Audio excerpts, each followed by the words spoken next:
How did you dare sit at this table without permission?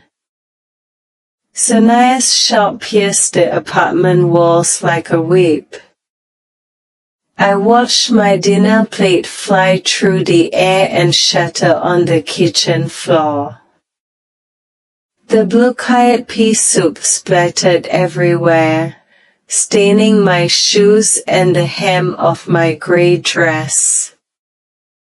My son Karim clapped his hands as if watching a show.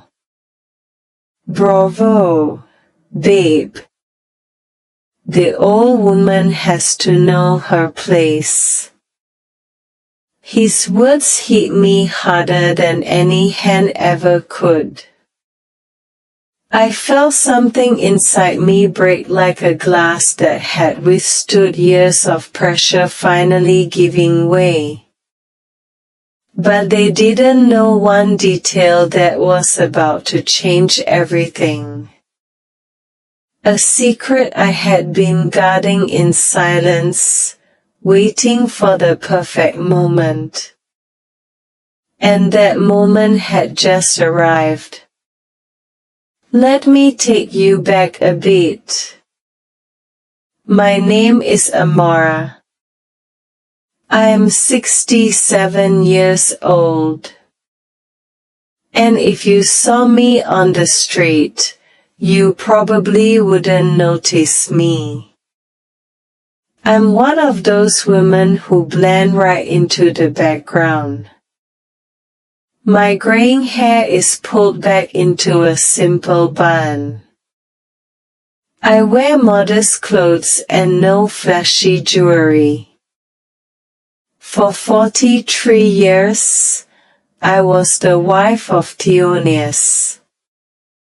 43 years of picking his clothes up off the floor, brewing his coffee exactly the way he liked it, and waiting up for him when he came home late. I don't complain. That's just how things were in my generation. You didn't question. You simply did what you had to do. Theonius wasn't a bad man. But he wasn't particularly good either. He was an ordinary man. One of those who came home tired from work, sat in front of the television, and expected dinner to be ready. We had one child, Karim, my only son, the boy for whom I gave up my dreams, my job as a secretary, my whole life. I believed I was doing the right thing. I believed that being a mother meant giving everything up. My life was small, but it was mine. We lived in a modest home on the outskirts of the city. Not luxurious, but it had a yard where I grew tomatoes and fresh herbs. I liked to sit out there at sunset when the light painted everything orange and the air smelled of damp earth. I would read old paperbacks I bought at flea markets, sipping chamomile tea from a cheap mug that had belonged to my mother. Those were moments of silence and peace. No one asked anything of me. No one expected anything from me.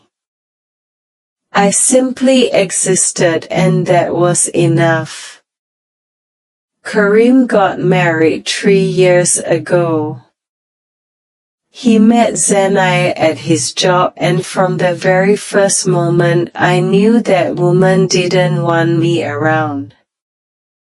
I saw it in her eyes during the wedding, a cold, calculating look. But I stayed silent. I always stayed silent. It's what I had done my whole life. I thought that with time things would get better, that we would find a way to get along. I was wrong. After the wedding, their visits became increasingly rare.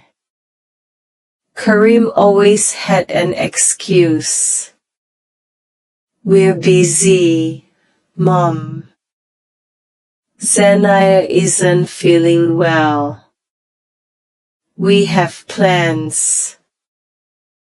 I nodded, smiled, and said I understood, but the nights grew longer and the silence in the house heavier. I would make dinner for two and end up eating alone, saving the rest in the refrigerator, hoping my son would stop by. He never did. Then Theonius died. It was sudden, a heart attack in his sleep. I woke up one morning and he was gone. Just like that. No warning, no goodbyes.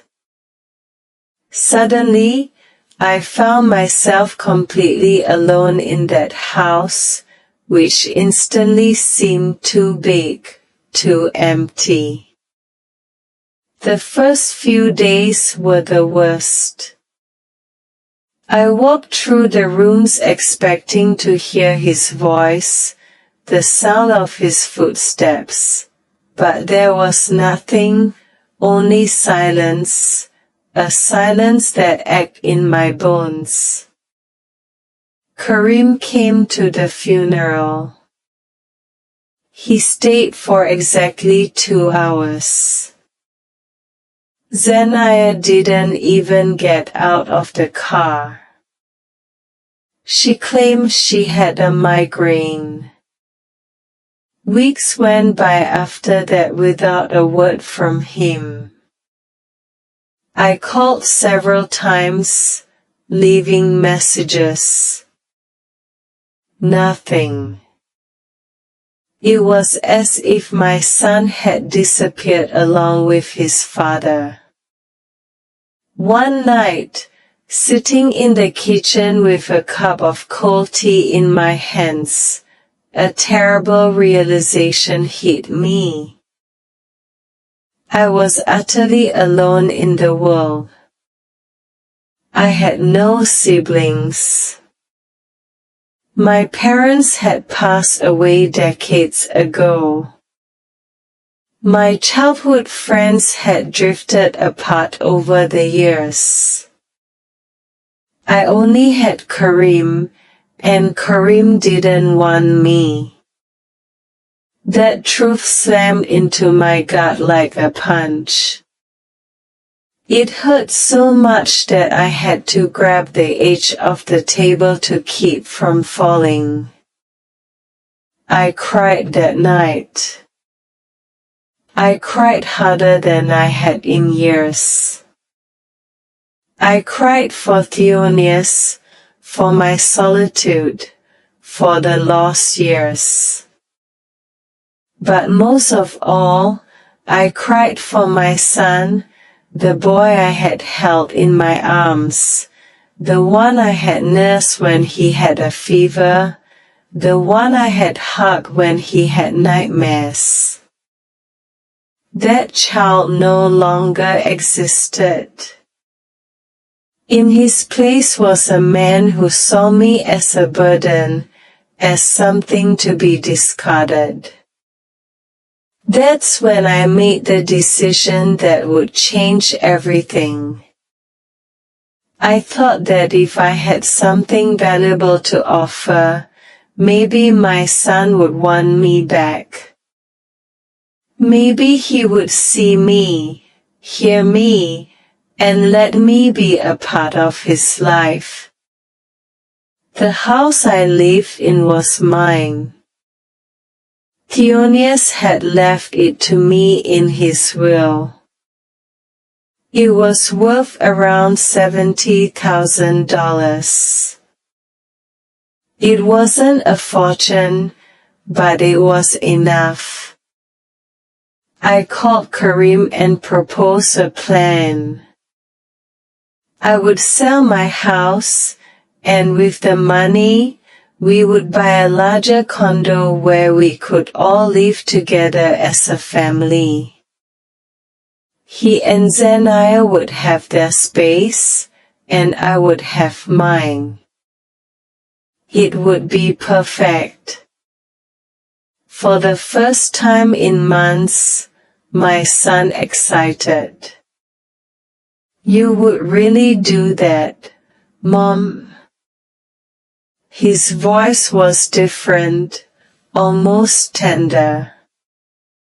Of course, son, I would do anything for you. And I meant it. I would have given my life for him without a second thought. The process of selling my house was more painful than I imagined. Every room held memories. The kitchen where I had prepared thousands of meals. The bedroom where I had slept next to Theonius for over 4 decades. The small garden where I had watched my plants grow season after season. I had to pack an entire lifetime into boxes, old clothes, yellowed photographs, letters Theonius had written me when we were young. Each object was a piece of my history. But I convinced myself I was doing the right thing. I was building a future with my son. That was what mattered. That was the only thing that mattered. The house sold in 2 months.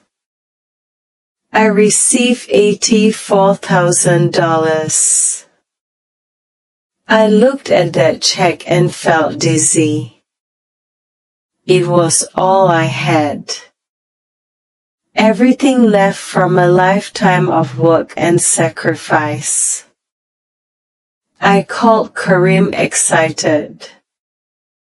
It's done, son. We have the money. He came that same afternoon with Zaniah. It was the first time she had ever stepped inside my house. She walked through the rooms with an expression of contempt, touching things as if they were trash. What an antique place, she said, looking at the cream-colored curtains I had sewn myself. It smells old. I swallowed. I smiled. I didn't say a word. Karim hugged me. Thanks, Mom. This means so much to us. But his eyes weren't looking at me. They were looking at the check I held in my hands. We went apartment hunting together. Zaniah chose. Karim nodded, and I kept silent. That was our new dynamic. We visited at least 15 different places. They were all too expensive, too small, or Zaniah simply didn't like them. I need space, she would say. I can't live in a cramped place. I feel smothered. Finally, we found a condo in a modern high-rise in Midtown.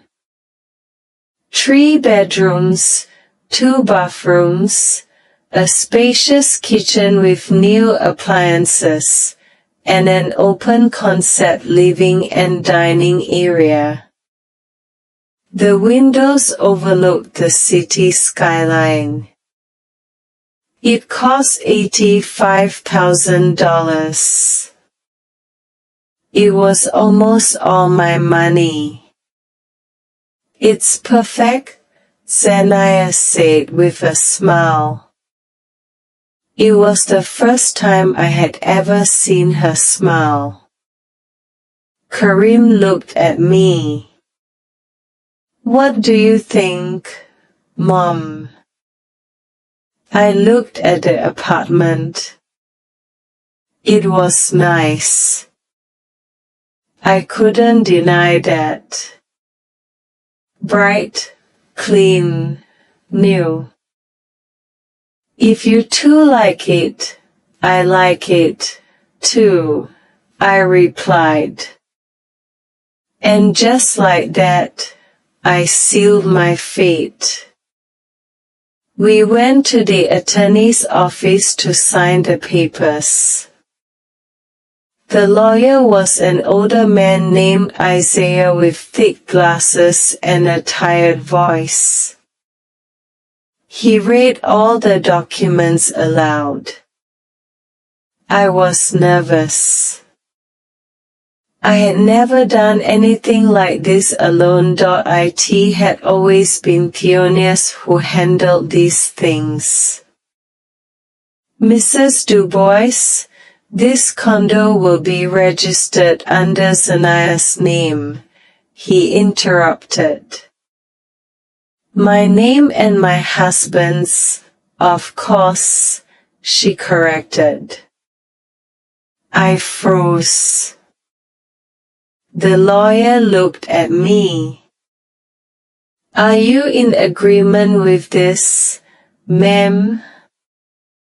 It is your money that is paying for the property. Karim took my hand.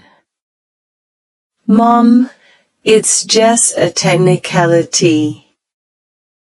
We're family. It doesn't matter whose name is on it, right? I squeezed my fingers. I felt a knot in my throat. Something inside me screamed that this was wrong. But I looked into my son's eyes and saw the boy he had been. The boy who needed me. It doesn't matter, I whispered. Put their names on it. The lawyer frowned. Ma'am, I strongly urge you to reconsider this decision. If the condo is not in your name, you will have no legal rights to the property. Zanaya let out a dry laugh. Are you implying that we would do something wrong to my husband's mother? How disrespectful. Karim stood up. I think we should find another lawyer, someone who doesn't insult my family. Isaiah held up his hands. I am not insulting anyone. I am simply doing my job, protecting my client's interests. I felt caught between two fires. I didn't want any trouble. I didn't want my son to be angry with me. It's fine, I said, my voice trembling. I'll sign whatever they say. The lawyer sighed. As you wish, ma'am. But first, I need you to sign this additional document. It is an acknowledgement that you are voluntarily donating the money and understand that you will have no rights to the property. I sign. My hand trembled so much that the signature came out illegible. But I signed. I handed over the check. I watched the lawyer process everything. When we finished, Sanaya had a huge smile on her face. Karim kissed me on the forehead. You're the best mom in the world. His words should have made me happy, but I felt empty. As if I had just given away something more than money, as if I had just given away my dignity, my future, and my security. We left the lawyer's office in silence. Sanaya walked ahead, reviewing the papers with satisfaction. Karim walked beside me. Everything is going to be fine, Mom. You see. We're going to be a happy family. I nodded. I wanted to believe him. I clung to that promise like a shipwrecked sailor clings to a piece of driftwood in the middle of the ocean. But the lawyer, Isaiah, stopped me at the door. He waited for Zanaya and Karim to exit. Mrs. Dubois, he said softly. Here is my card. If you ever need help, call me. What you just did is very dangerous. You are left with nothing. I took the card, tucking it into my purse. Thank you, but it won't be necessary. I trust my son. Isaiah shook his head. I hope so, ma'am. I truly hope so. I left the office with a weight on my chest, a dark premonition I couldn't explain, but I ignored it.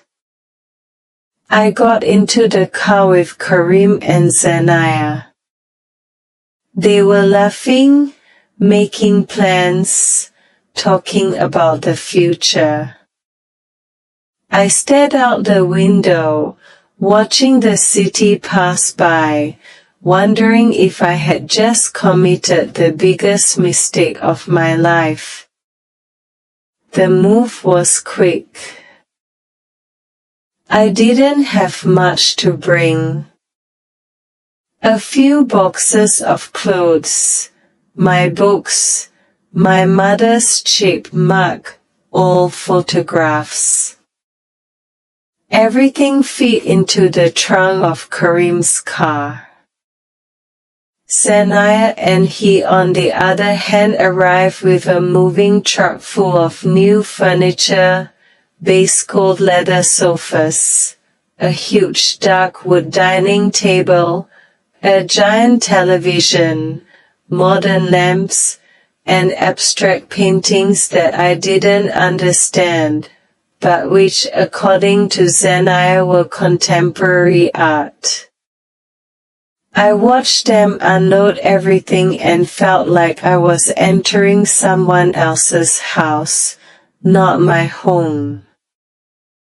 Where do you want me to put your stuff, Mom? Karim asked, pointing to my boxes. Wherever there's space, son. He carried them to the smallest bedroom down the hall, a room with no windows, opening only to the building's ventilation shaft. I could hear the constant humming of the pipes. I unpacked my things in silence.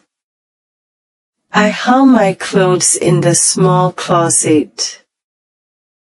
I placed my books on a shelf. I put Dionysus' photograph on the bedside table. I looked around. The walls were white, cold, and empty. There was nothing personal, nothing that said this was my space. I sat on the bed and took a deep breath. It's temporary, I told myself, just until we all get used to it.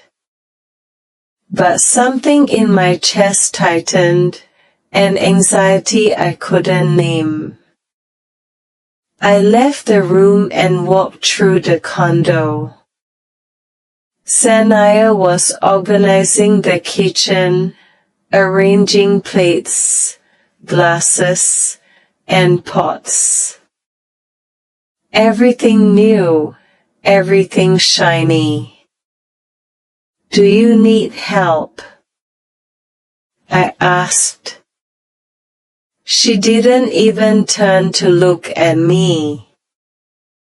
No, I have everything under control. Her voice was sharp and dry. I stood in the kitchen doorway, not knowing what to do. Karim was in the living room connecting the television. Son, do you want me to make something to eat? He shook his head without looking at me. Sanaya already ordered food. It's on its way. They hadn't asked me if I was hungry. They hadn't included me in the decision, but I smiled. That's good. I'll rest a bit then. The first few days were strange. I tried to find my place in that condo, but it was as if I didn't exist. I woke up early, as I always had. I prepared coffee and toast, but Sanaya would come into the kitchen and sigh in annoyance. I told you I made breakfast. I don't like people touching my things. I backed away. I'm sorry. I just wanted to help. She took the coffee pot and poured my coffee down the drain. This coffee tastes awful. I don't know how you make it so bad. I felt my cheeks burn. For 43 years, I had made coffee the same way. No one had ever complained. But I stayed quiet. I returned to my room. I sat on the bed and listened as Sanaya prepared breakfast. I heard her and Karim laughing. I heard them eating together, talking, planning their day. I wasn't invited to that conversation. I was a ghost in my own home. Well, in their home, because that condo was never mine, was it? I tried to establish a routine. I went out for walks in the mornings, buying bread, milk, and some fruit. But when I returned, Zaniah would intercept me at the door. "Why did you buy this? We already have bread. You're spending money unnecessarily." I looked at the bag in my hands. It was my money, the little I had left after paying for the condo. But I didn't say anything. "You're right. I'm sorry." She took the bags. "I'll take care of the shopping. You don't know what we need." I nodded, backed away, and locked myself in my room. Days passed like this.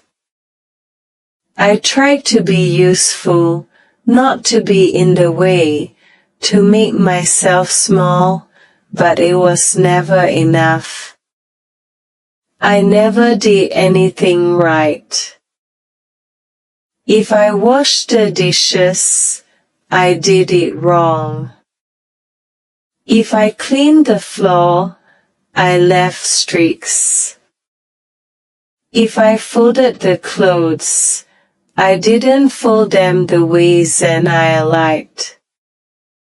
"Just don't do anything," she told me one afternoon. "You only complicate things." Meal times were the worst. At first, Zaniah would serve me a plate and leave it on the kitchen counter. They ate in the dining room. I ate alone, standing, facing the kitchen window.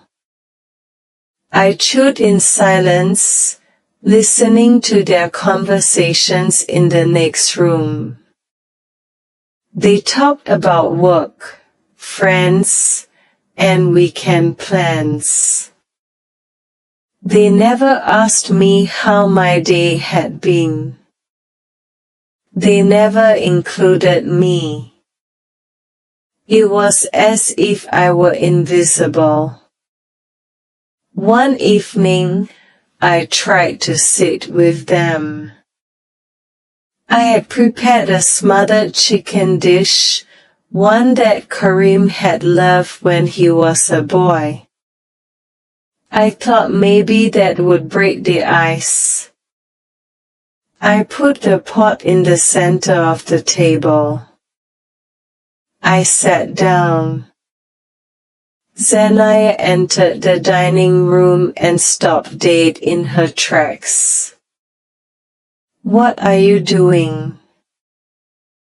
Her voice was sharp as a knife. "I thought we could have dinner together," I replied, my voice small. She laughed, a dry, humorless laugh. "Together? Since when do you eat with us?" I looked at Karim for support. He was staring at his plate. He didn't say anything. Zaniah walked closer. "Your place is in the kitchen, not here." I stood up, trembling. I took my plate. I returned to the kitchen. I heard her sit down. I heard her serve the food. I heard Karim say, "Thank you, babe," as if she had cooked the chicken, as if I didn't exist. Weeks passed and things got worse. Xenia started making rules. I couldn't use the main bathroom, only the small one next to my bedroom. I couldn't watch television in the living room because it was too loud. I couldn't open the windows because dust would come in. I couldn't invite anyone over because it was her house and she decided who entered. Each rule was another chain. Each prohibition was another piece of my dignity taken away. I tried to talk to Karim. One afternoon, I found him alone in the living room. "Son, I need to talk to you." He didn't lift his eyes from his phone. "What is it, Mom?" I sat down next to him. "I feel uncomfortable here, Xenia. She doesn't treat me well." He sighed. "Mom, Xenia is stressed. She has a lot of work. Don't take it personally." I felt something shatter inside me. "Don't take it personally, Karim. She treats me like I'm an intruder." He finally looked at me, but his eyes were cold. "Maybe if you helped more around the house. If you weren't so much in the way, things would be different." His words hit me like stones. "In the way. Son, I paid for this condo." He stood up. "And we gave you a roof. Doesn't that seem like enough to you?" He walked out of the room, leaving me alone with my words stuck in my throat. That night, I cried in my bedroom. I cried silently with the pillow over my mouth so they wouldn't hear me. I felt trapped. I had nowhere to go.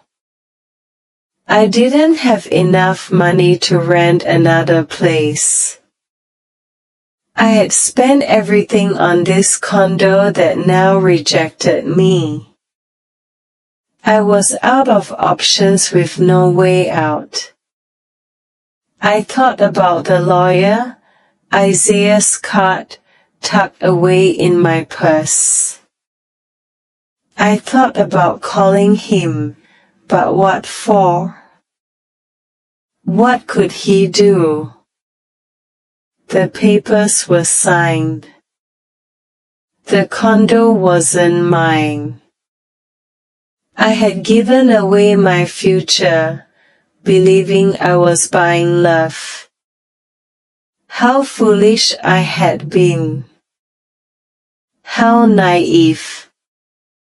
How stupid. I looked at myself in the small mirror in the room. I saw an old woman, tired, broken. A woman who had spent her entire life being invisible and would continue to be invisible until the day she died. That's what I believed. But I didn't yet know that something else was inside me. Something that had been dormant. Something that would soon awaken. 2 months passed since we moved into the condo. 2 months that felt like 2 years. Every day was a new humiliation, a new way to make me feel unwanted.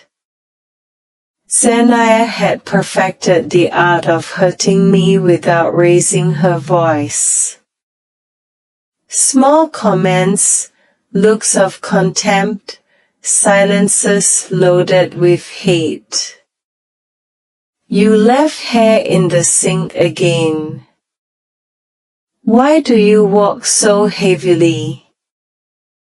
It sounds like you have rocks in your shoes.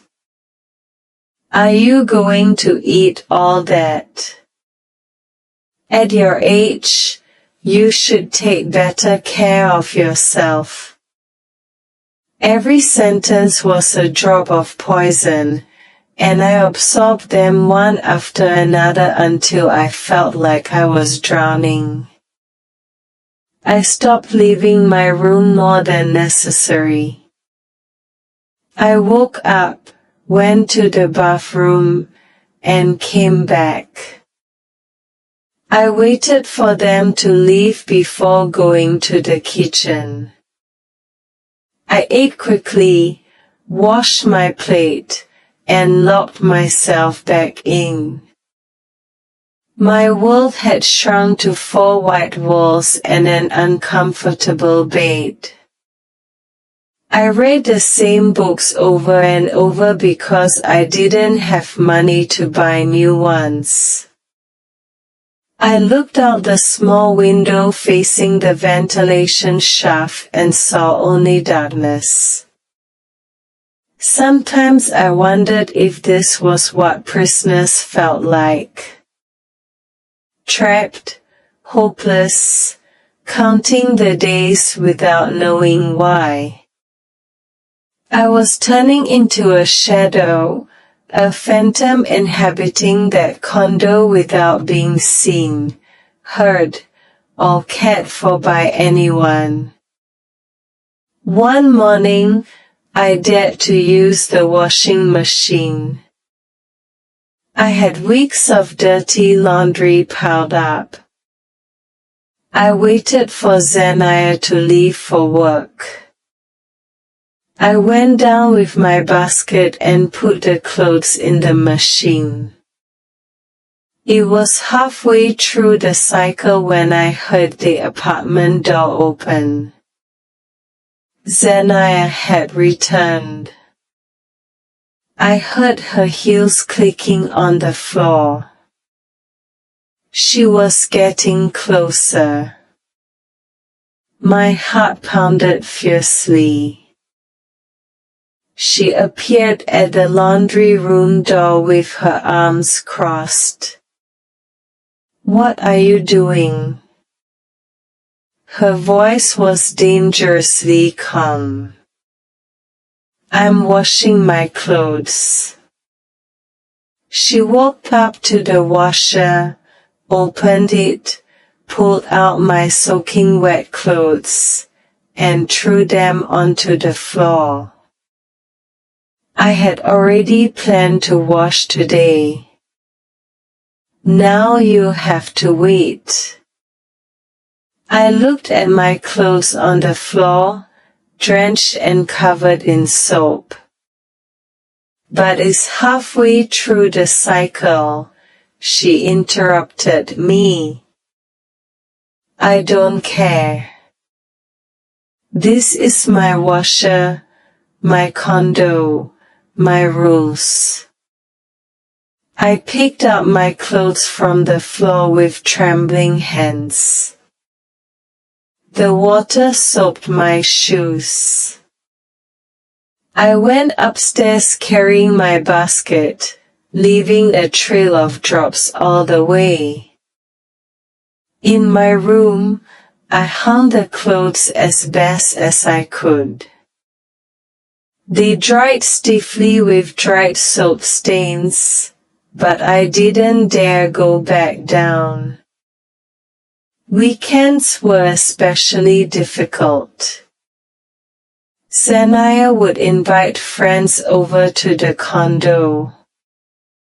They would laugh, drink, and play loud music.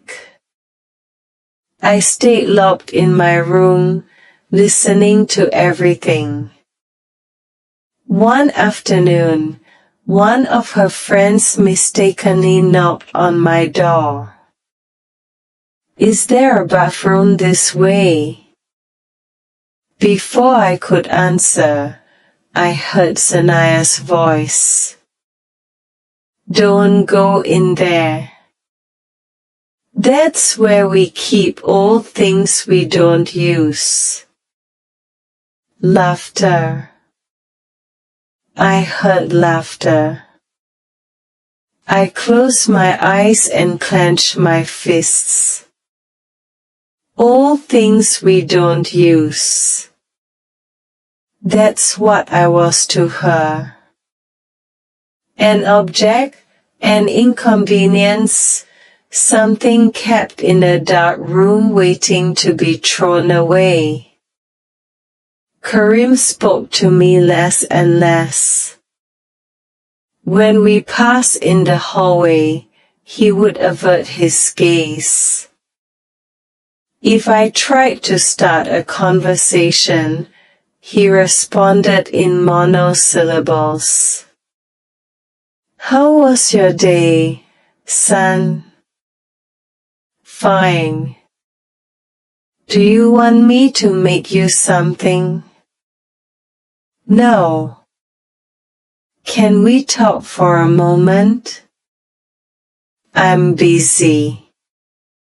It was as if my existence embarrassed him. As if my mere presence reminded him of something he preferred to forget. Maybe his conscience. Maybe the fact that he had betrayed his own mother. But conscience is something that can be easily silenced when one doesn't want to hear it. And Karim had learned to silence his very well. One Friday night, I was in my room when I heard raised voices. Sanaya and Karim were arguing in the living room. I pressed my ear against the door. "I'm sick of having your mother here," Sanaya was saying. "It's like having a shadow following you everywhere." "I know, babe, but what do you want me to do?" Karim replied. "Get her out of here. Send her to a facility, to a relative's house." "I don't care, but I don't want her here." My blood ran cold. So that was the plan to get rid of me. After taking everything from me, after leaving me with nothing, now they wanted to kick me out. And my son, my only son, was agreeing with it. Karim never came to talk to me that night, but things worsened. Zanaya stopped keeping up appearances. She no longer served me food. "If you're hungry, serve yourself, or do I have to chew for you, too?"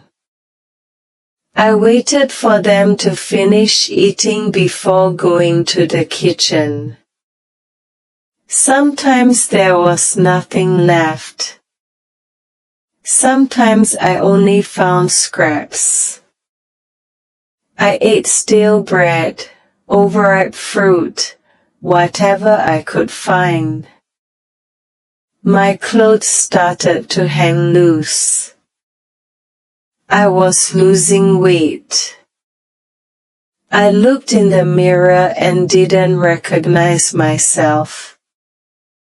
My eyes were sunken.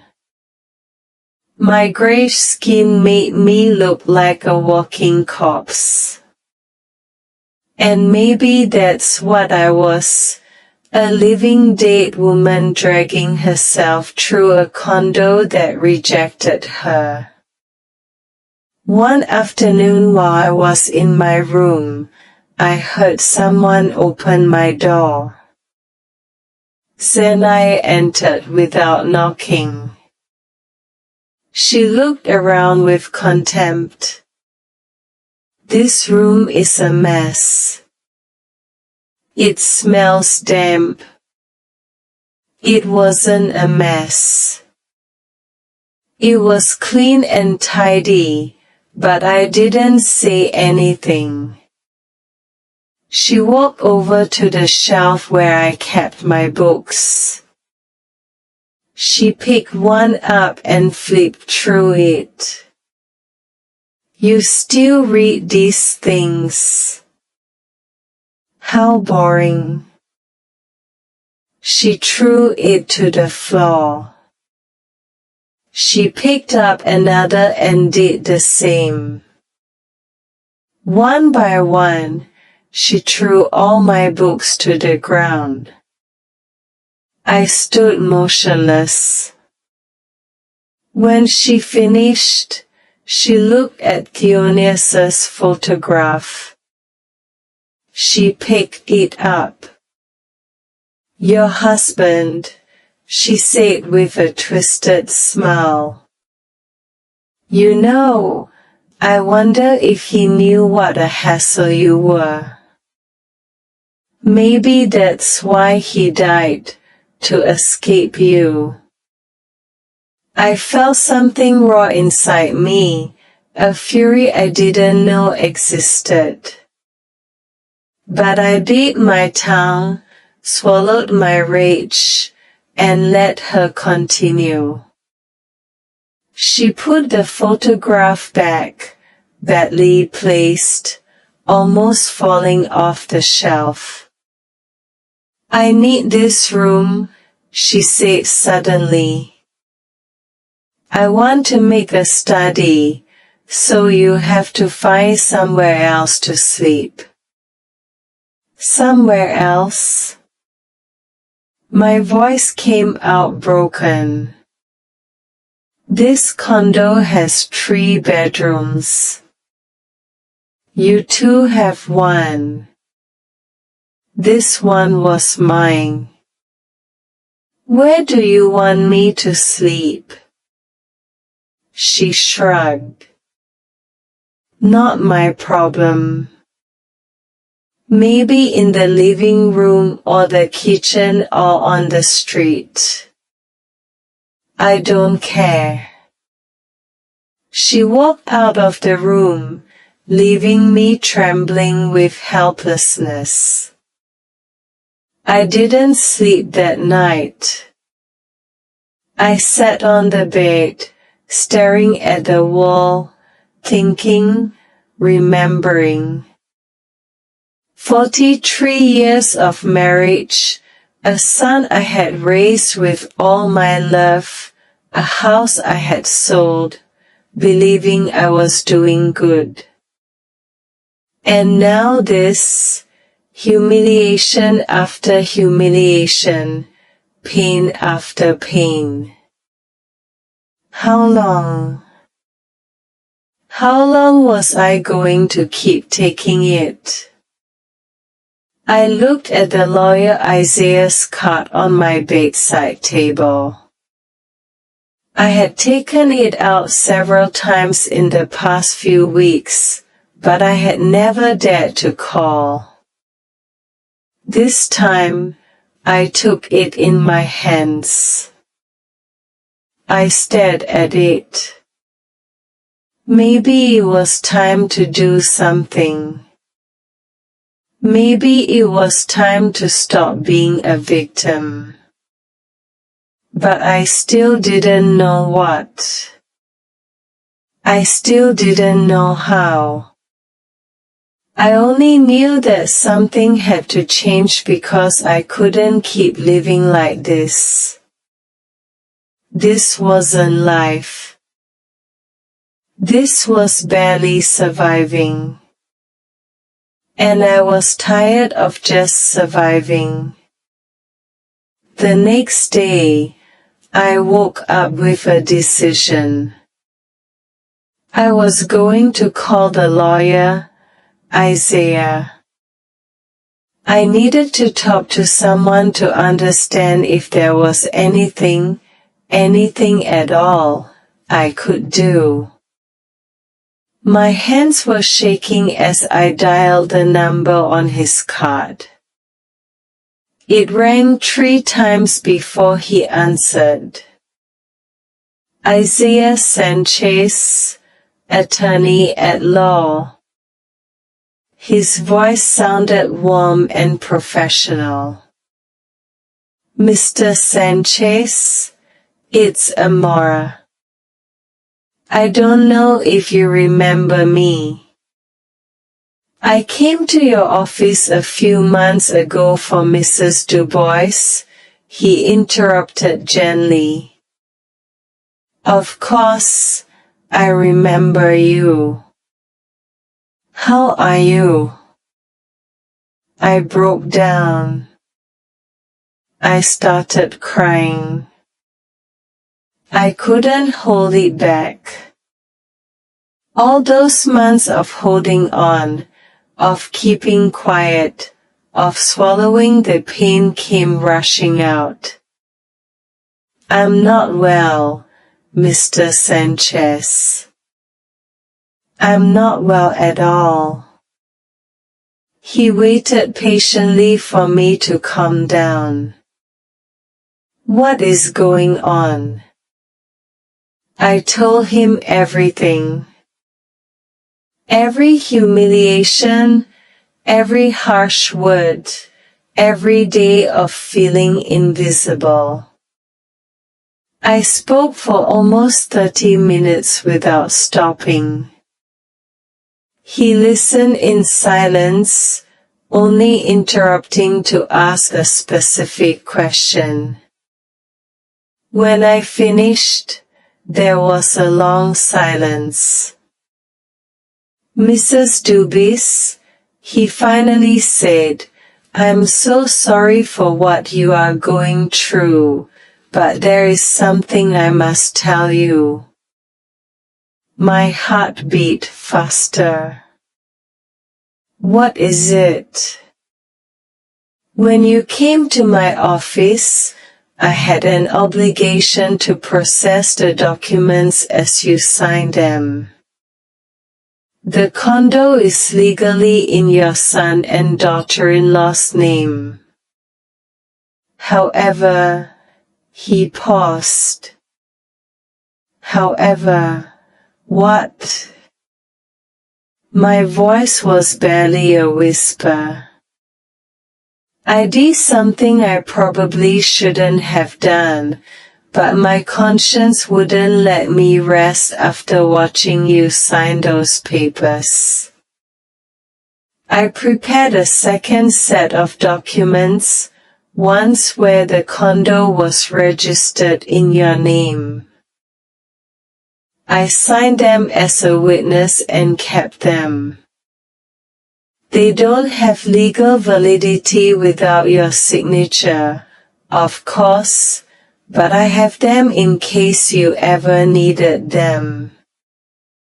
I couldn't believe what I was hearing. Are you saying what? I'm saying that if you come to my office, sign those documents, and we file them appropriately, that condo can legally be yours. You put up the money, you have the right. Tears streamed down my cheeks. But this time, they were different. They weren't tears of pain, but of something I had forgotten existed. Hope. But how? The documents I signed. Those documents have a technical problem. I noticed it afterward. Your son and daughter-in-law signed as recipients of a donation, but the property transfer document was never correctly completed. There is a legal loophole.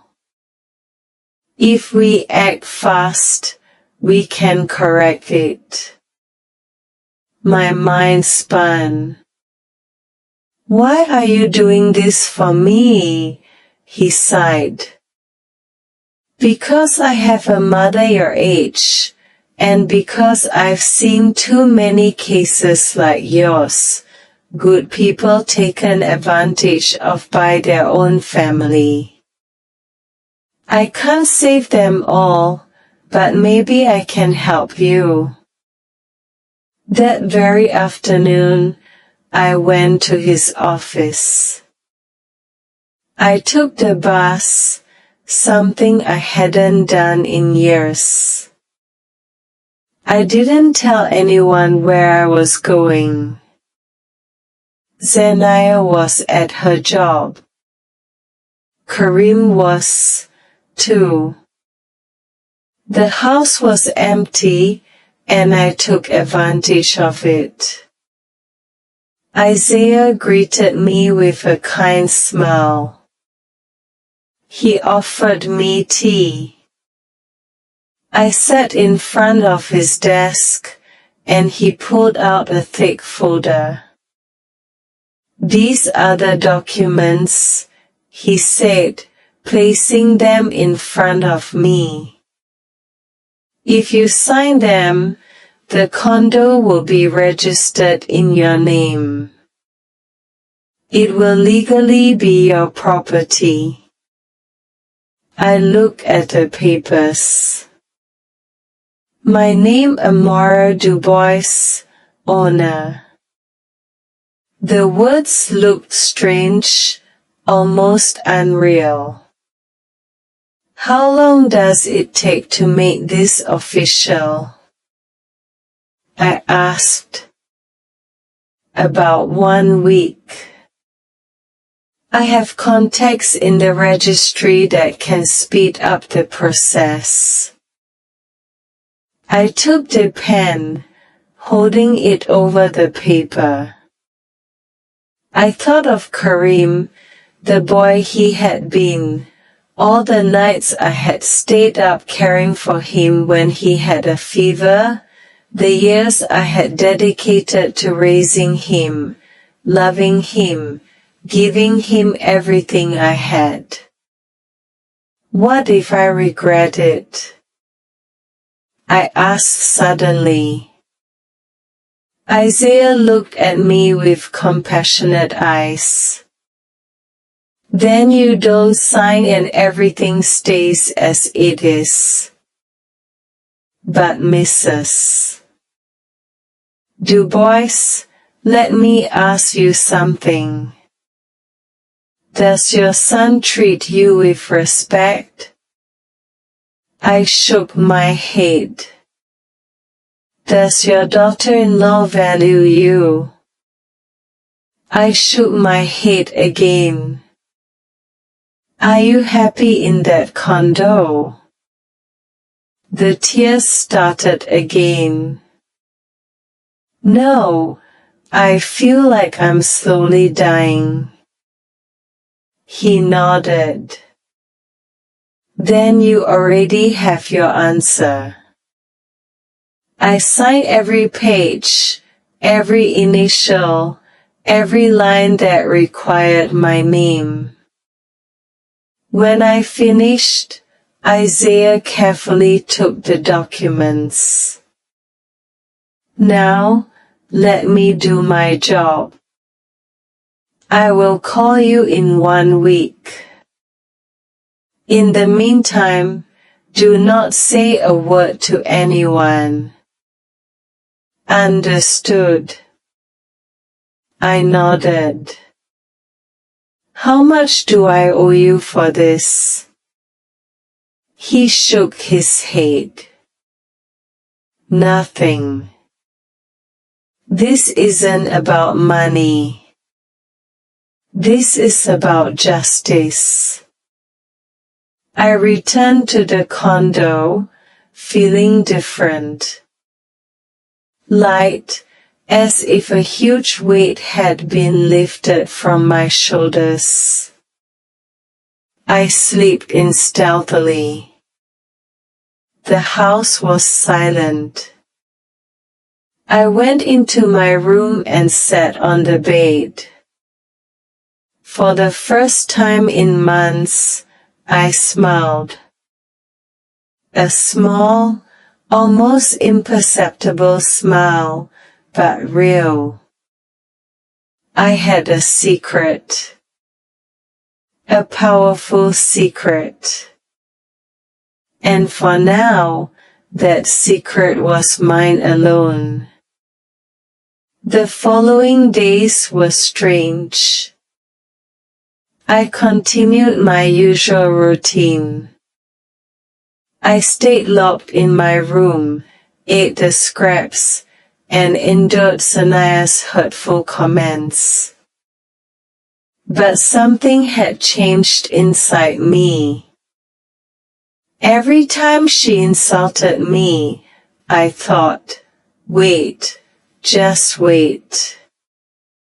Every time Karim ignored me, I told myself, it won't be much longer. It was like being in a movie where I was the only one who knew the ending. I took the pen, holding it over the paper.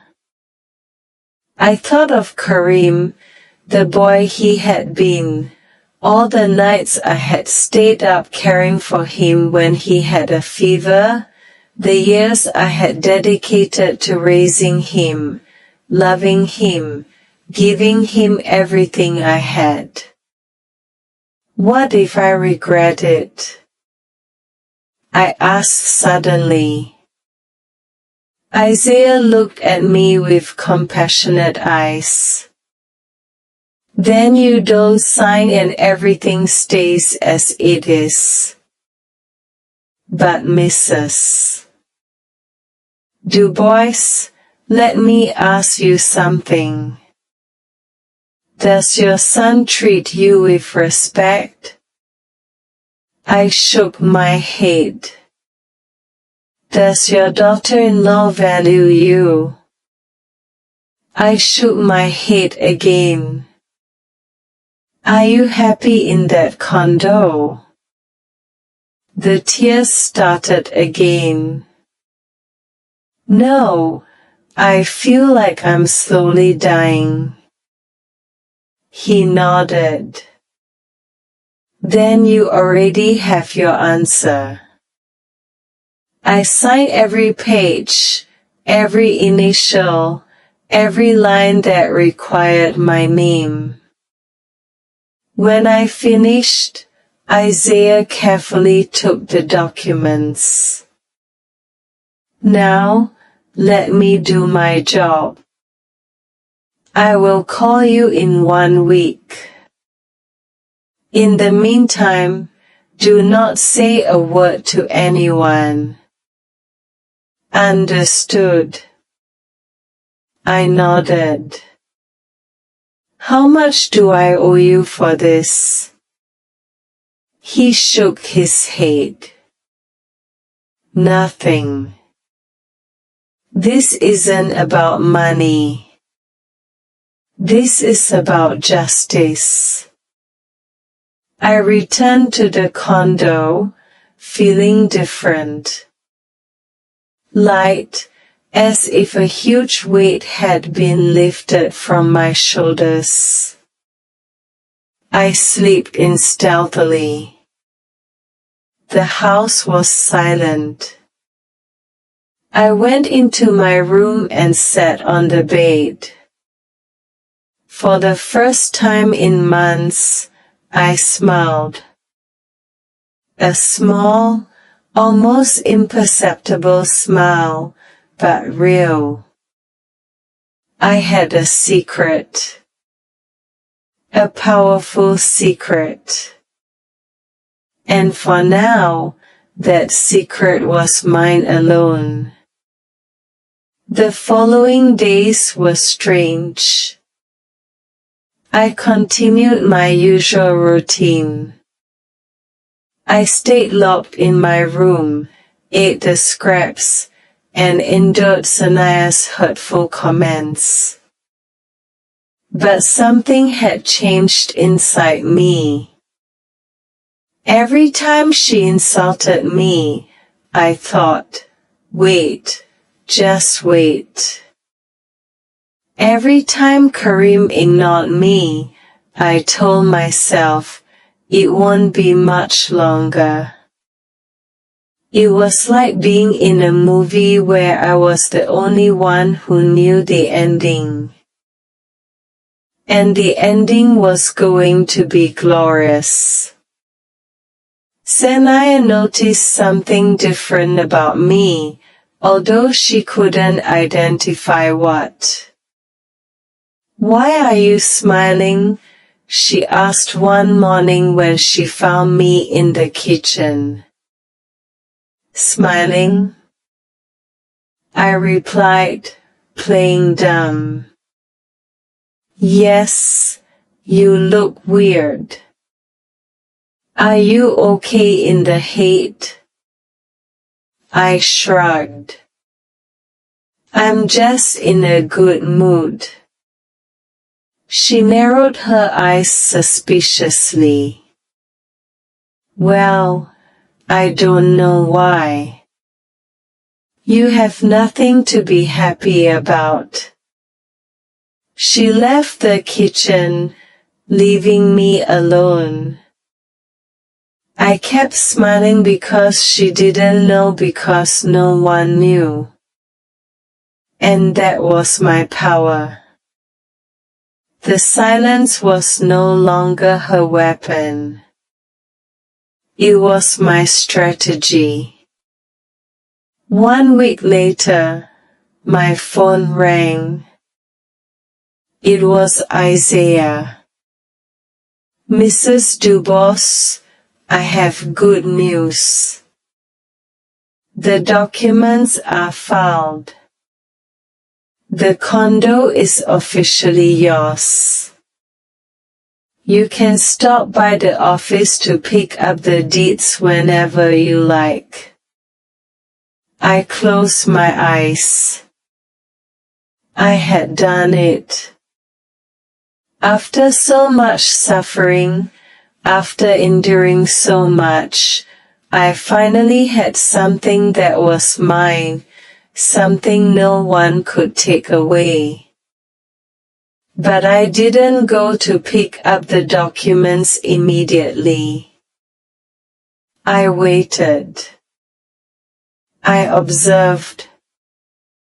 I studied my enemies like a general studies the battlefield before an attack. Sanaya was becoming increasingly cruel. It was as if she sensed she was losing control over me, and that infuriated her. "Why don't you cry anymore?" she asked one afternoon. "You used to cry all the time. What changed?" I looked her directly in the eyes. "Maybe I just got tired of crying." She laughed with contempt. "Well, you should start again because Karim and I have decided something.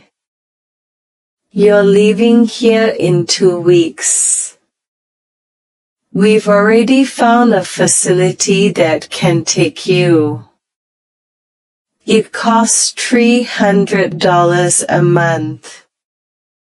You have to figure out how to pay for it with your Social Security." My Social Security check was $450.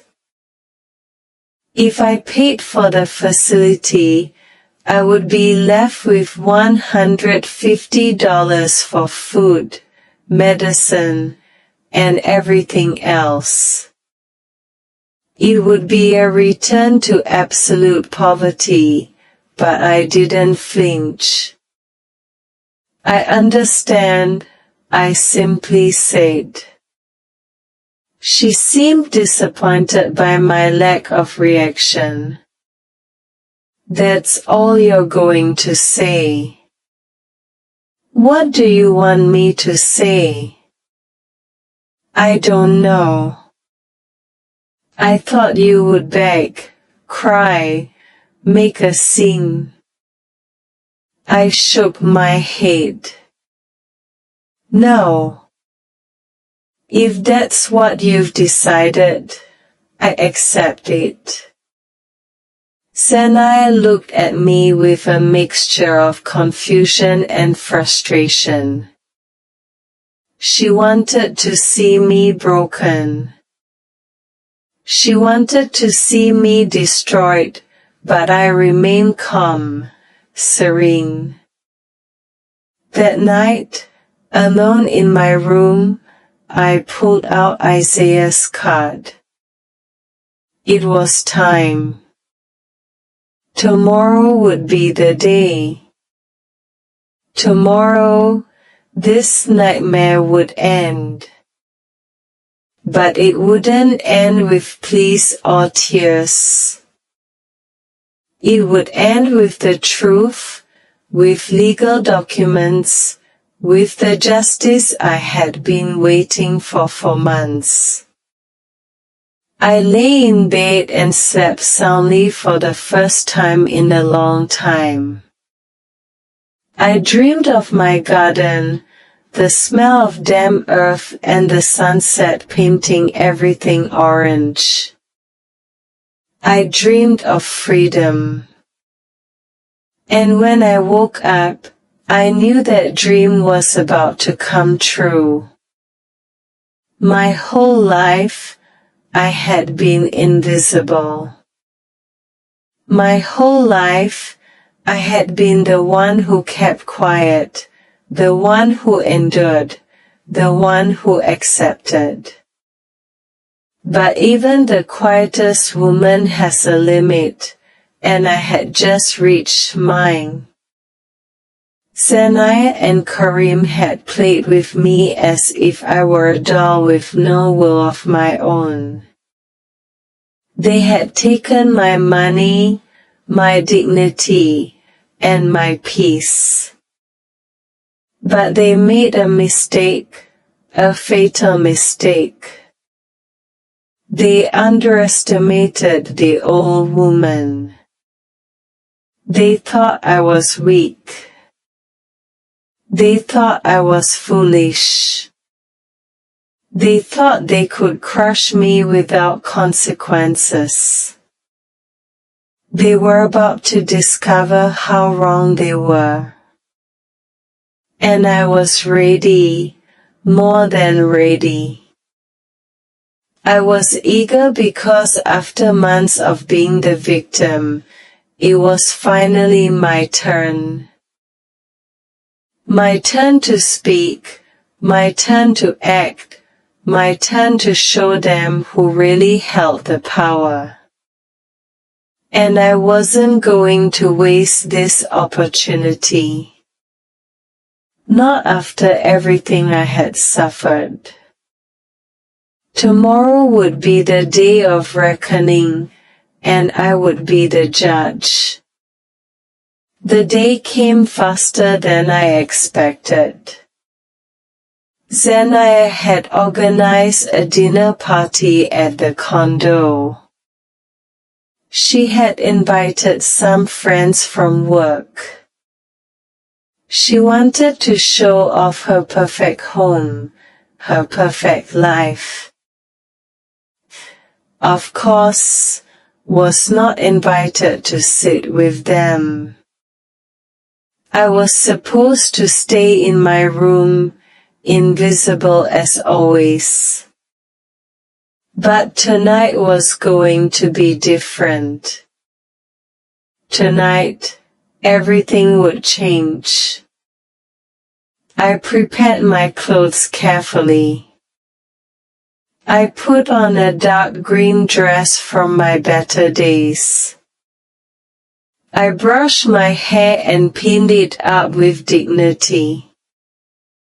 I looked in the mirror and for the first time in months, I saw something more than a broken woman. I saw strength.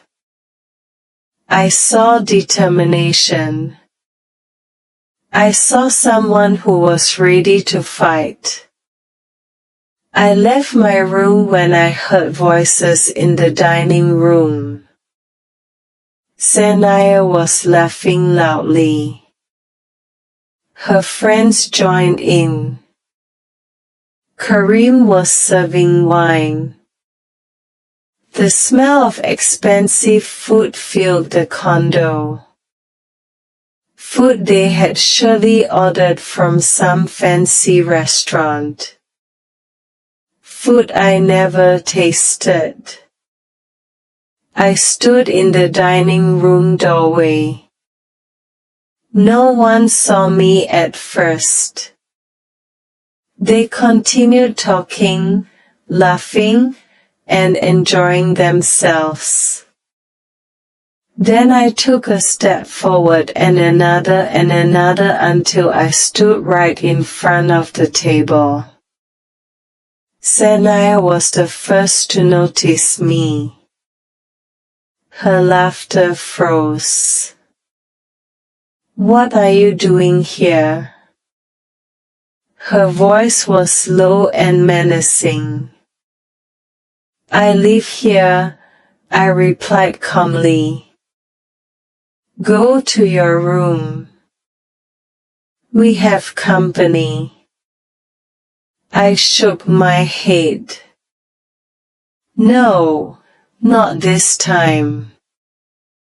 I'm not leaving." Her friends looked at me with curiosity. Karim stood up. "Mom, please don't make a scene." "A scene?" I repeated. "Like the scenes you two have made me live through all these months." The silence became heavy and awkward. Sanaya gripped her wine glass so tightly I thought she would break it. "Karim, get your mother out of here." He approached me. "Mom, come on. We'll talk later." I looked into his eyes. Those eyes that once looked at me with love. Now there was only irritation, annoyance, as if I were a problem to be solved.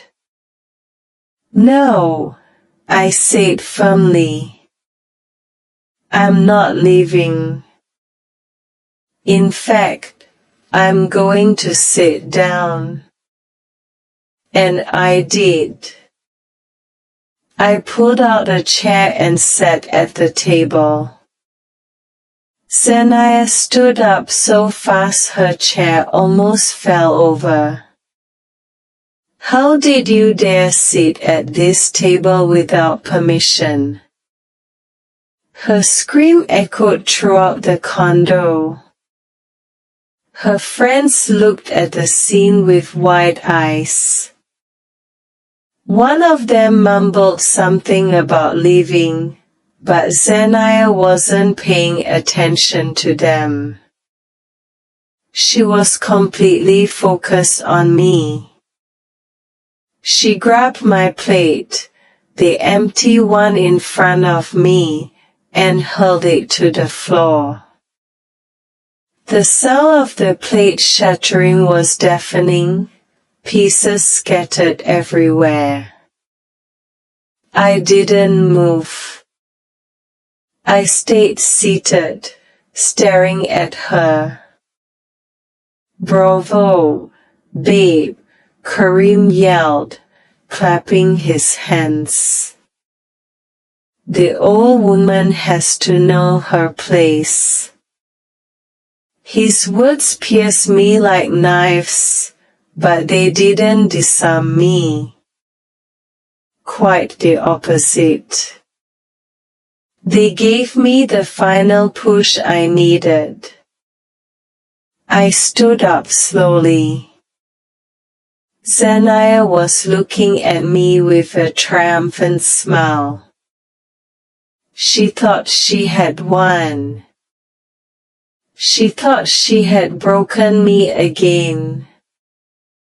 How wrong she was.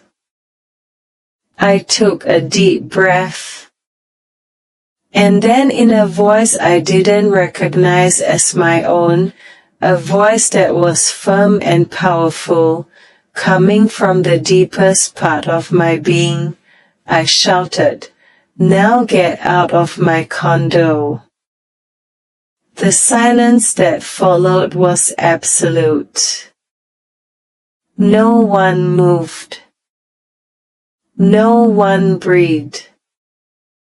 Shania blinked, confused. "What did you say?"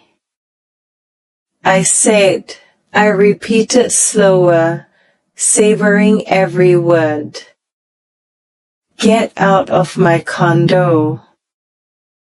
Karim laughed nervously. "Mom, I think your age is catching up with you. This isn't your condo." I took the documents I had picked up that afternoon from the lawyer's office out of my purse.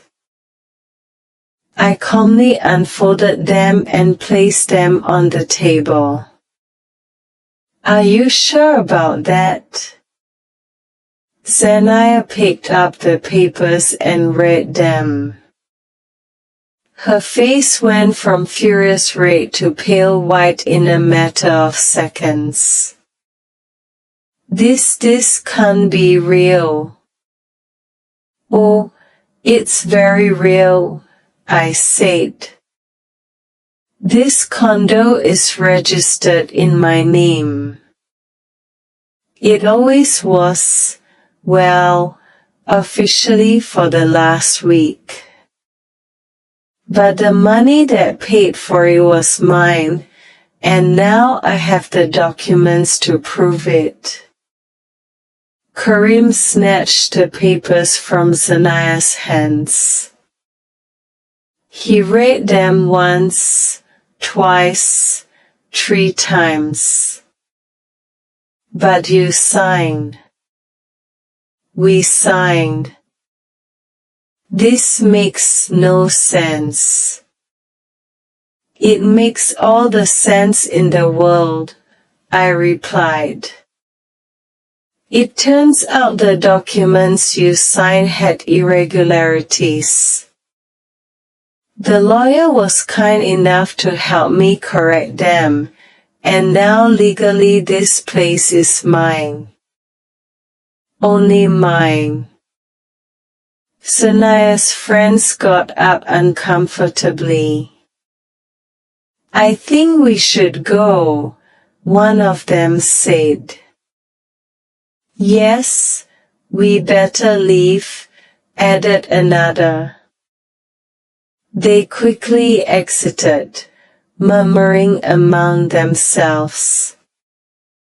They left Shania and Karim alone with me. The power had shifted, and we all knew it. Shania lunged toward me. "This is a trick. It's illegal. We'll sue you." I stood my ground. "Sue me if you want. I have all the documents in order. An attorney has already reviewed them. You don't have a case." Karim collapsed into a chair. He looked like he had just seen a ghost. Mom, why? Why would you do this? I looked at him with a mixture of pain and disappointment. Why? You asked me why? My voice was trembling now, not from fear, but from emotion held back for too long. Because you treated me like trash. Because you humiliated me every single day. Because you took my dignity, my peace, and my reason for living. Because I stopped being your mother to become your slave.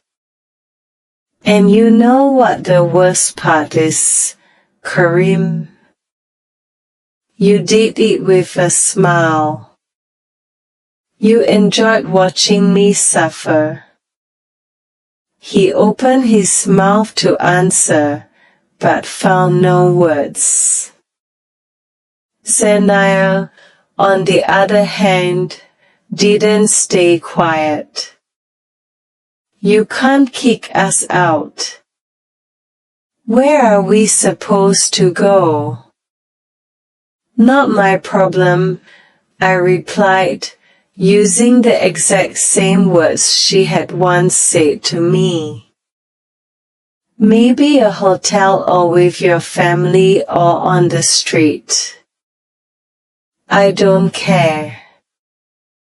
Zenia looked at me with pure hatred. You are a witch, a bitter, vengeful old woman. Maybe so, but I'm an old woman with a condo in my name, and you two are opportunists without a roof over your head.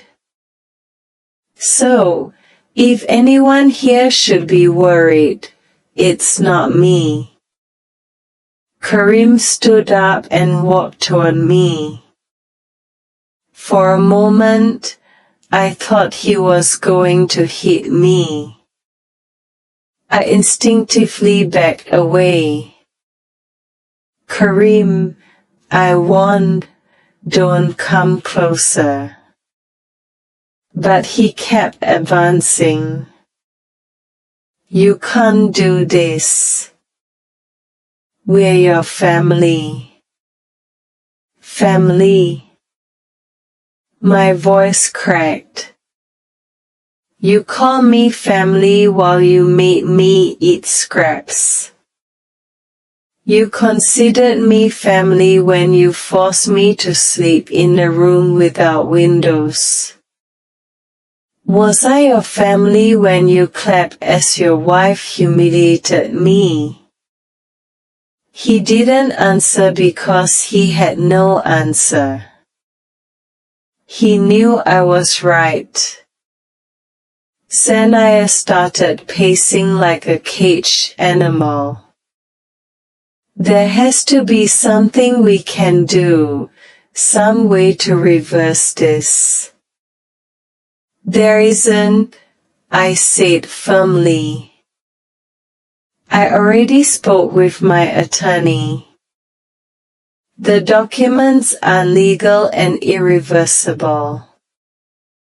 This condo is mine. Period.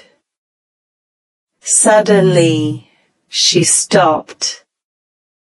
A strange smile appeared on her face. A smile that gave me a bad feeling. You're old, she said slowly. Weak, sick. How long do you think you're going to last?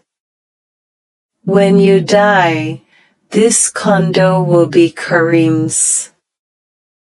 He's your only heir. Her words chilled me to the bone, not because I was afraid of dying, but because I realized how far she was capable of going. I realized that if I stayed alone in that condo with them, my life was in danger. That's exactly why, I replied. I already talked to my attorney about changing my will. If anything happens to me, this condo will go to a charity foundation. Karim won't receive one single cent. Karim's face crumbled. You would do that? You would disinherit me. I already did. I lied. Though it was actually my very next step. I signed the papers this morning. He fell to his knees. Literally fell to his knees in front of me. Mom, please forgive me. I didn't know what I was doing. Zanaya pressured me. She manipulated me. I love you, Mom.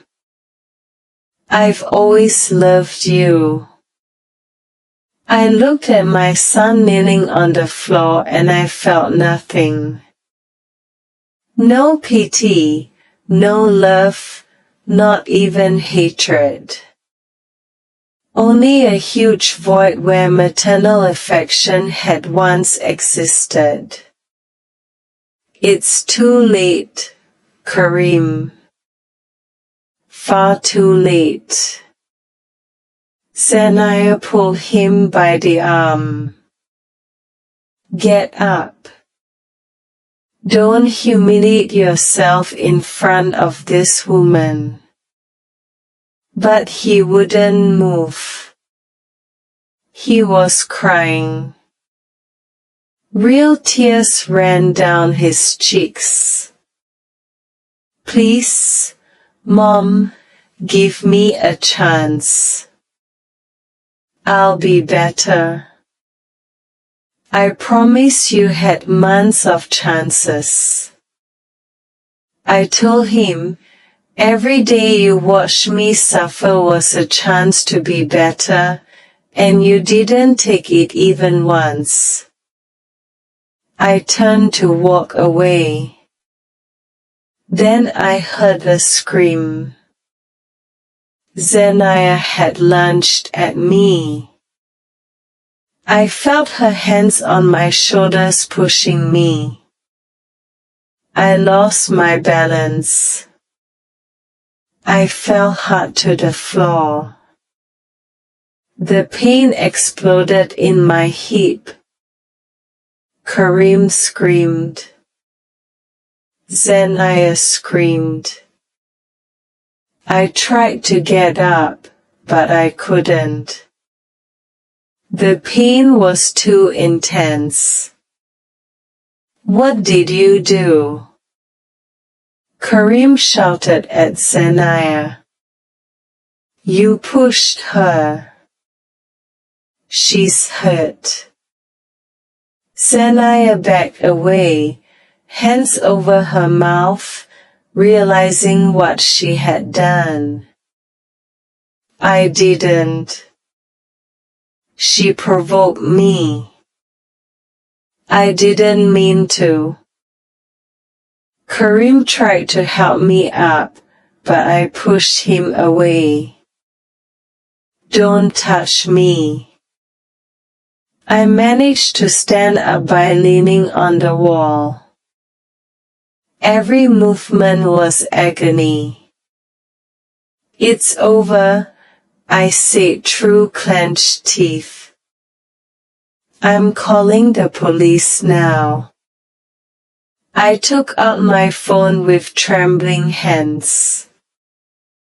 The pain in my hip was unbearable, but the adrenaline kept me standing. I dialed 911. Sanaya lunged toward me, trying to snatch the phone. "Don't you dare!" she yelled. But Karim stopped her. "Enough, Sanaya. Look what you did." The operator answered, 911. "What's your emergency?" My voice came out strained and painful. "I was assaulted in my home. I need help. And an ambulance. I think I broke something." I gave the address. The operator told me help was on the way, not to hang up and to stay on the line. I slid down the wall until I was sitting on the floor. I couldn't keep standing. The pain spread throughout my leg. Sanaya was pacing like a caged animal. "This is your fault. Everything is your fault, you devil old woman. If you hadn't pulled that dirty trick with the papers, none of this would have happened. My fault." I looked up at her from the floor. "My fault is getting back what was mine. My fault is stopping being your slave." She crouched down in front of me, her face inches from mine. "Your fault is being an idiot who didn't know when to keep quiet. You could have lived here peacefully, but no. You had to pull your stunt. And now look." She pointed at my leg. "This is just the beginning of what you deserve." A chill ran down my spine. This woman was dangerous. Truly dangerous. Karim was sitting on the sofa, his head in his hands. "They're going to arrest you, Sanaya. You pushed her. There's evidence." She laughed, a hysterical, humorless laugh. "Evidence? What evidence?" She fell by herself. She was weak, old. She tripped. "Right, Karim?" She looked at him with threatening eyes.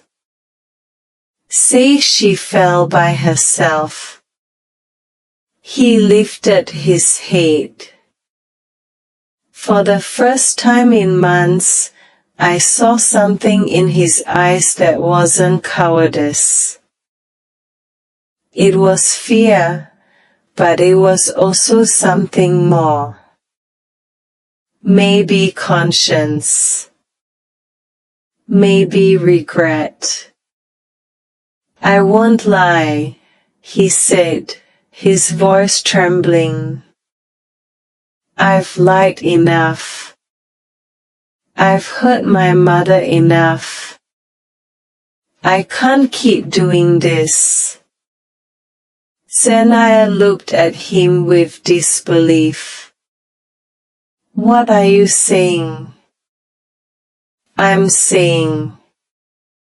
He stood up facing her. "That you pushed her. I saw it. And if the police ask, I'm going to tell the truth." She backed away as if she had been slapped. You're going to betray me after everything we've built together. Karim shook his head. We didn't build anything, Zanaya. We destroyed. We destroyed my mother. We destroyed whatever decency I had left, and I can't take it anymore. Sirens could be heard in the distance, getting closer. Zanaya panicked. She ran toward the door. I'm not staying here for this. But Karim blocked her way. You're not going anywhere. You're going to face what you did. She tried to push him, but he was stronger. He held her arms. Let me go. You're hurting me. Like you hurt my mother for months, he replied. His words sounded tired and defeated, as if he were finally waking up from a nightmare. The siren stopped in front of the building. I heard hurried footsteps on the stairs, knocks at the door. Police, open the door. Karim released Zanaya and went to open it. 2 officers entered, a man and a woman, followed by 2 paramedics. The female officer saw me on the floor and knelt beside me. Are you the one who called? I nodded. She pushed me. I pointed at Zanaya. She attacked me in my own home. The male officer approached Zanaya. Is this true, ma'am? She shook her head frantically. No, no, no. She fell down. She's old. She tripped. I didn't do anything. The officer looked at Karim. What did you see? Karim closed his eyes. He took a deep breath. And when he opened them, I finally saw my son, the man he should have been all along. My wife pushed her. I saw it. My mother didn't trip. Zanaya attacked her because she's furious that this condo legally belongs to my mother. The officer nodded. Understood. He looked at Zanaya. Ma'am, you'll have to come with us to the station. Zanaya exploded. No, this is ridiculous. Karim, tell them the truth. Tell them you're lying. Tell them I didn't do anything. But Karim just shook his head. The paramedics checked me carefully. Ma'am, we need to take you to the hospital. It looks like you have a hip fracture. The pain confirmed their words. Every breath was agony. They put me on a stretcher. As they took me out of the condo, I saw the officer handcuffing Zanaya. She was screaming, fighting, and hurling insults.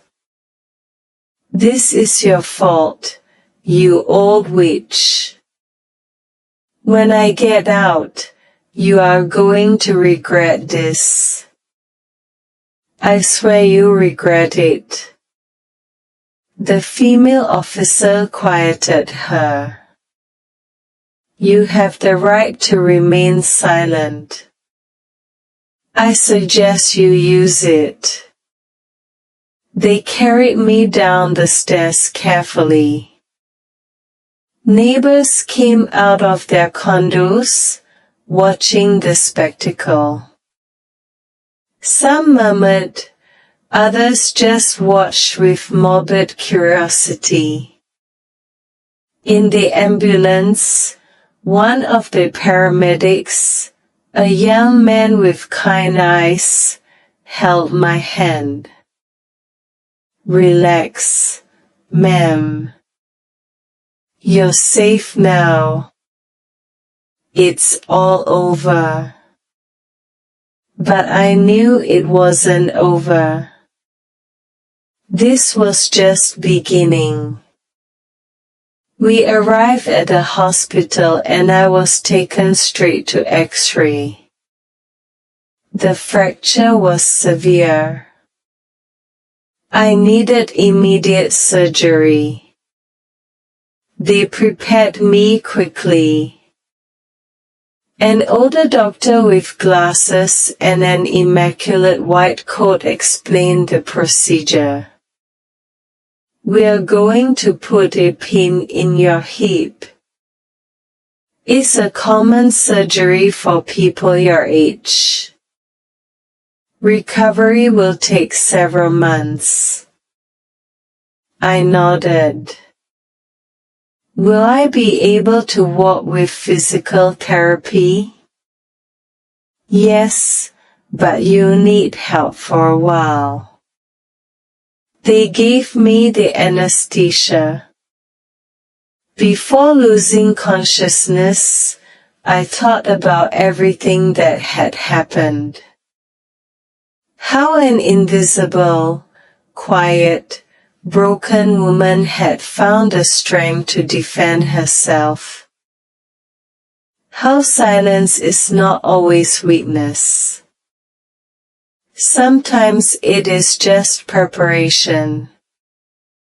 Sometimes it is the calm before the storm. And my storm had arrived with all its fury. I woke up hours later in a hospital room. The light was bright and harsh. I tried to move, but the pain stopped me. A nurse came in. "Easy, ma'am. The surgery went well. Just rest." Someone was sitting next to my bed. It took me a few seconds to focus my eyes. It was Karim. His eyes were red and swollen from crying. When he saw I was awake, he leaned closer. "Mom." His voice was a broken whisper. "I'm sorry. I am so sorry." I didn't answer. I just looked at him. "I know I don't deserve forgiveness," he continued.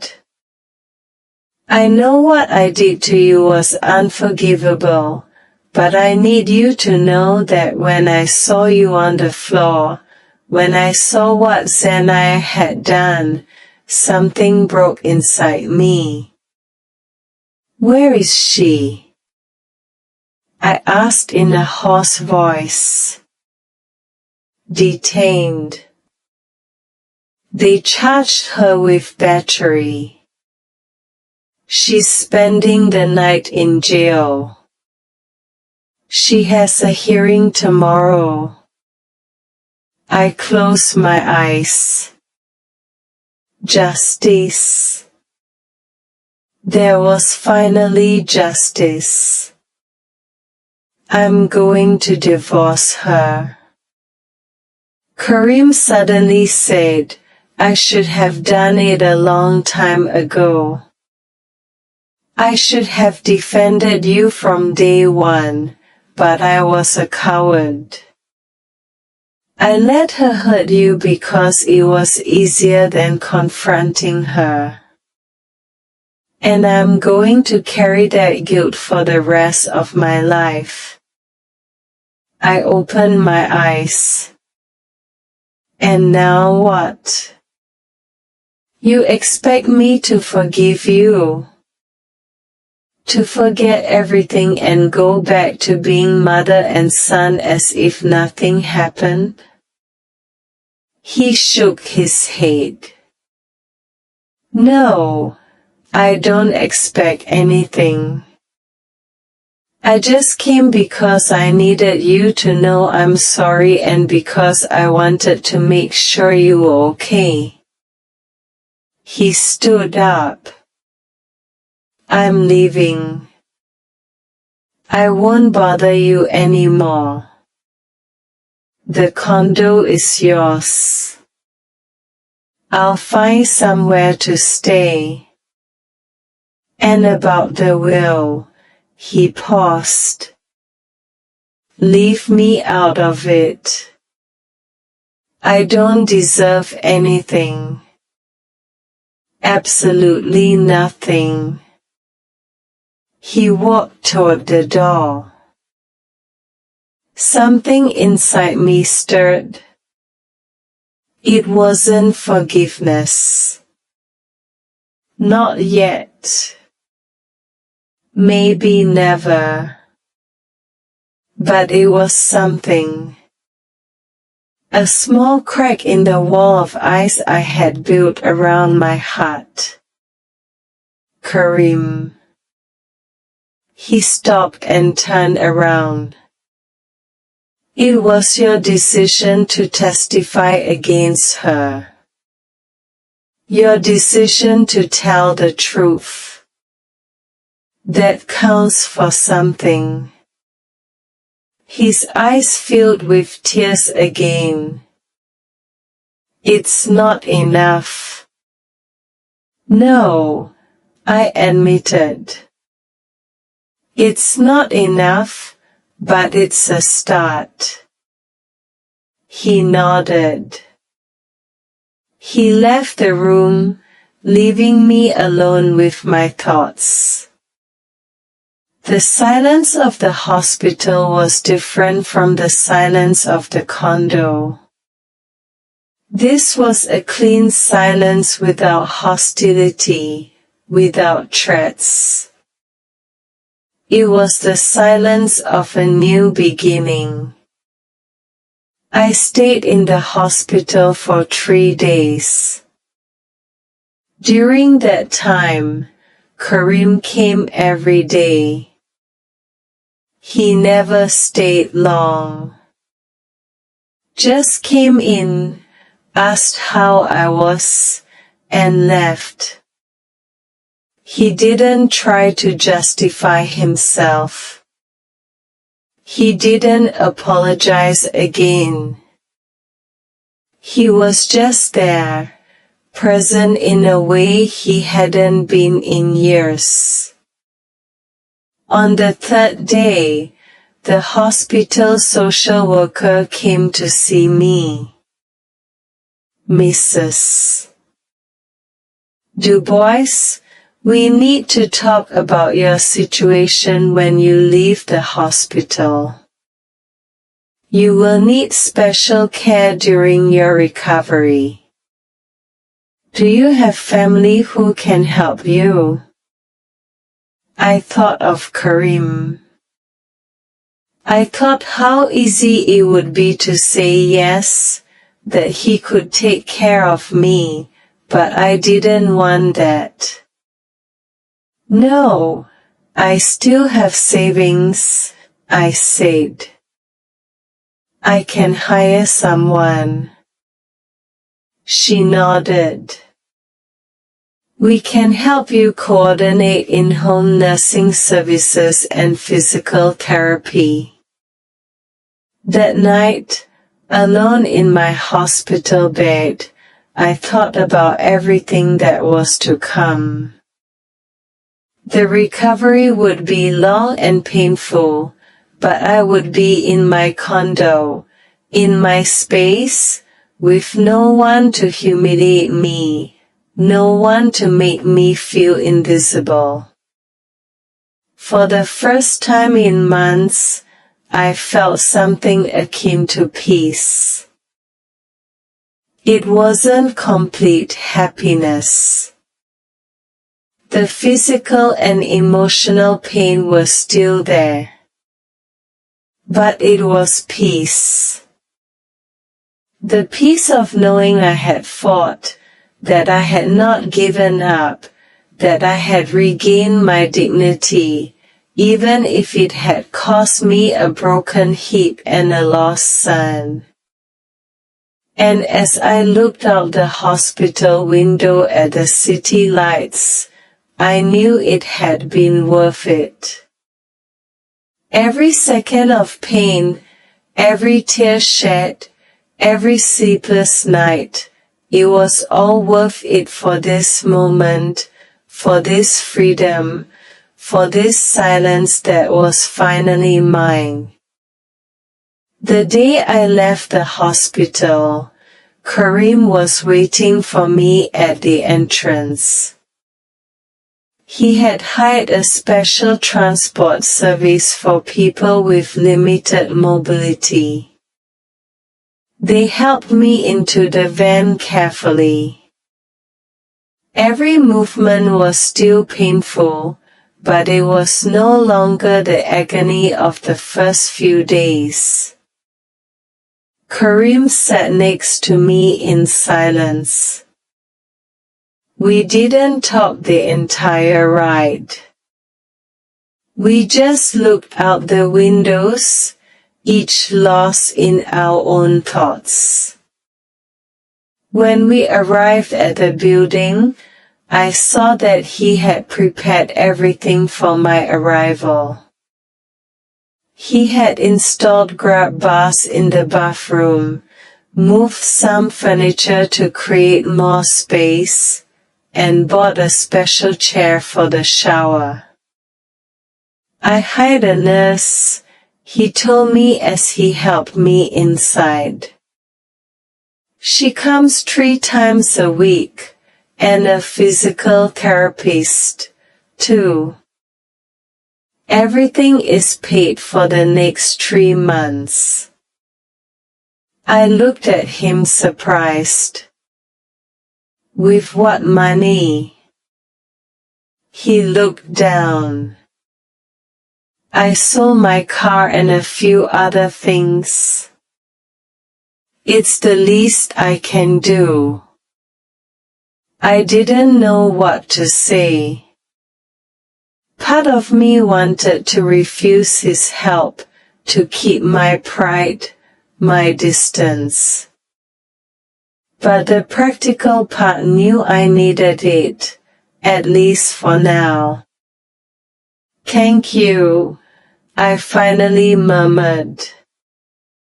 He nodded and helped me to my room, but when I opened the door, I stopped dead in my tracks. It wasn't the same room. The walls had been painted a soft peach color. They had installed a new window that faced the outside, not the ventilation shaft. The bed was new and more comfortable. There were light curtains, a pretty lamp, and a soft rug. What is this? Karim cleared his throat. While you were in the hospital, I hired people to renovate. I thought you deserved a better space. Tears came without warning, not from pain, but from something more complicated. A mix of gratitude and sadness, of appreciation and resentment. You didn't have to do this. Yes, I did, he replied. I would have to do 1,000 more things, and it still wouldn't be enough to compensate for all the damage. I sat on the new bed. It was soft and cozy, nothing like the old sunken mattress I'd had before. And Zanaya? I asked. Karim tensed up. She's still detained. Her hearing was yesterday. The judge issued a restraining order. She can't come near you or this building. And there are formal charges of battery. Her lawyer is trying to negotiate, but with my testimony. He paused. It'll be hard for her to get off easy. I nodded slowly. Part of me felt satisfaction, justice.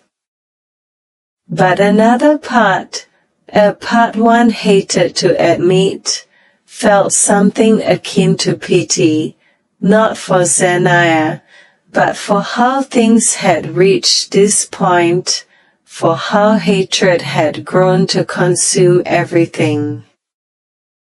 And you? I asked. Where are you staying?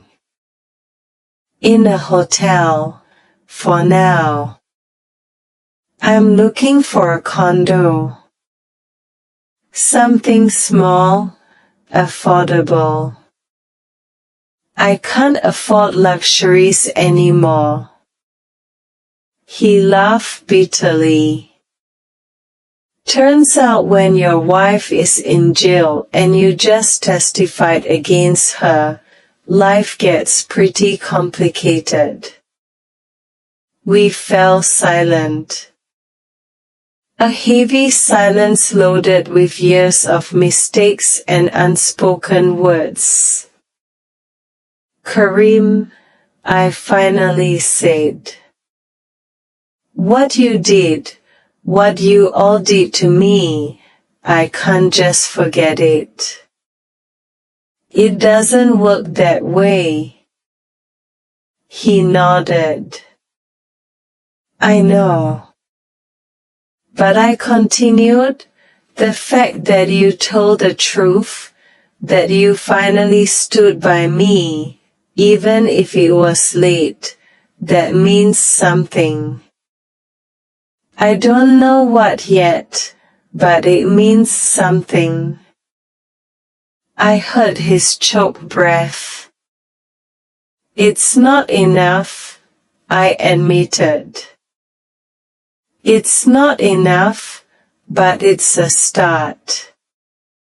He nodded. He left the room, leaving me alone with my thoughts. I stayed in the hospital for 3 days. During that time, Karim came every day. He never stayed long. Just came in, asked how I was, and left. He didn't try to justify himself. He didn't apologize again. He was just there, present in a way he hadn't been in years. On the third day, the hospital social worker came to see me. "Mrs. Dubois, we need to talk about your situation when you leave the hospital. You will need special care during your recovery. Do you have family who can help you?" I thought of Karim. I thought how easy it would be to say yes, that he could take care of me, but I didn't want that. "No, I still have savings," I said. "I can hire someone." She nodded. "We can help you coordinate in-home nursing services and physical therapy." That night, alone in my hospital bed, I thought about everything that was to come. The recovery would be long and painful, but I would be in my condo, in my space, with no one to humiliate me, no one to make me feel invisible. For the first time in months, I felt something akin to peace. It wasn't complete happiness. The physical and emotional pain was still there, but it was peace. The peace of knowing I had fought, that I had not given up, that I had regained my dignity, even if it had cost me a broken hip and a lost son. And as I looked out the hospital window at the city lights, I knew it had been worth it. Every second of pain, every tear shed, every sleepless night, it was all worth it for this moment, for this freedom, for this silence that was finally mine. The day I left the hospital, Karim was waiting for me at the entrance. He had hired a special transport service for people with limited mobility. They helped me into the van carefully. Every movement was still painful, but it was no longer the agony of the first few days. Karim sat next to me in silence. We didn't talk the entire ride. We just looked out the windows, each lost in our own thoughts. When we arrived at the building, I saw that he had prepared everything for my arrival. He had installed grab bars in the bathroom, moved some furniture to create more space, and bought a special chair for the shower. "I hired a nurse," he told me as he helped me inside. "She comes 3 times a week, and a physical therapist, too. Everything is paid for the next 3 months." I looked at him, surprised. "With what money?" He looked down. "I sold my car and a few other things. It's the least I can do." I didn't know what to say. Part of me wanted to refuse his help, to keep my pride, my distance, but the practical part knew I needed it, at least for now. "Thank you," I finally murmured. He nodded and helped me to my room, but when I opened the door, I stopped dead in my tracks. It wasn't the same room. The walls had been painted a soft peach color. They had installed a new window that faced the outside, not the ventilation shaft. The bed was new and more comfortable. There were light curtains, a pretty lamp, and a soft rug. "What is this?" Karim cleared his throat. "While you were in the hospital, I hired people to renovate. I thought you deserved a better space." Tears came without warning, not from pain, but from something more complicated.